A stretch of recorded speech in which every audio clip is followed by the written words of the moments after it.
Et bonjour à tous, j'espère que vous allez bien. Donc on se retrouve aujourd'hui pour la présentation de la veilleuse de naissance que vous avez devant vous.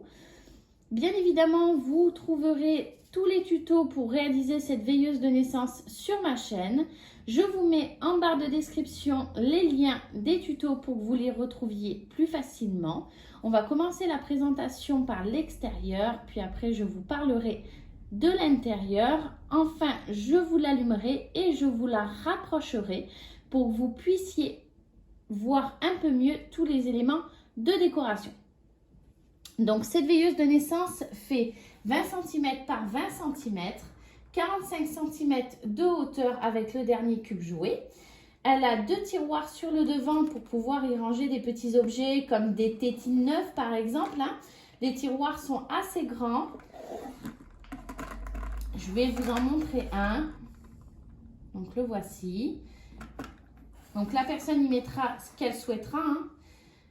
À l'intérieur, on avait fait une armoire avec un côté penderie entre guillemets et un côté étagère. On avait également fait la commode. On avait fait quelques petits éléments de décoration comme la lampe, le tapis. On avait également vu ensemble les tissus roulés pour les mettre dans le lit, dans l'armoire, etc., etc. Moi, après, hors caméra, j'ai un peu peaufiné la décoration. Donc, j'ai fait la grande lampe avec le petit singe en bas. J'ai fait également beaucoup de collages de petits animaux que j'aime beaucoup, dont un singe qui en fait partie, qui compose la lampe. Donc, ce sont des petits animaux on dirait du silicone un petit peu. Ils sont troués de part en part. Ils appellent ça en fait des perles de stylo. Donc par exemple, moi pour le singe, j'ai intégré dedans une baguette en bois que j'ai enroulée de cordes avec les petites feuilles, là comme là j'ai mis sur le tour de la veilleuse.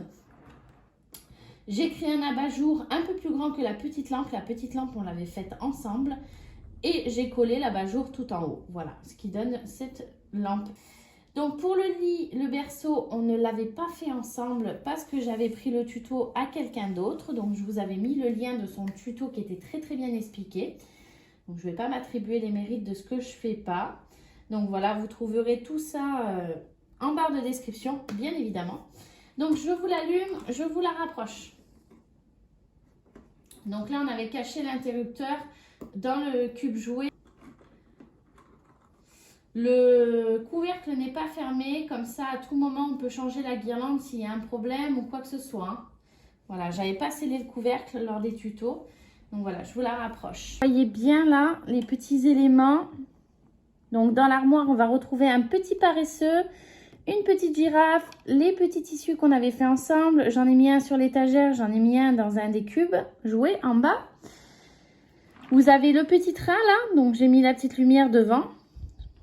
Vous avez la lampe singe que je vous ai parlé, la grande. Au fond, on a le cadre avec le prénom du petit garçon qui va recevoir cette veilleuse. On a aussi une petite lampe.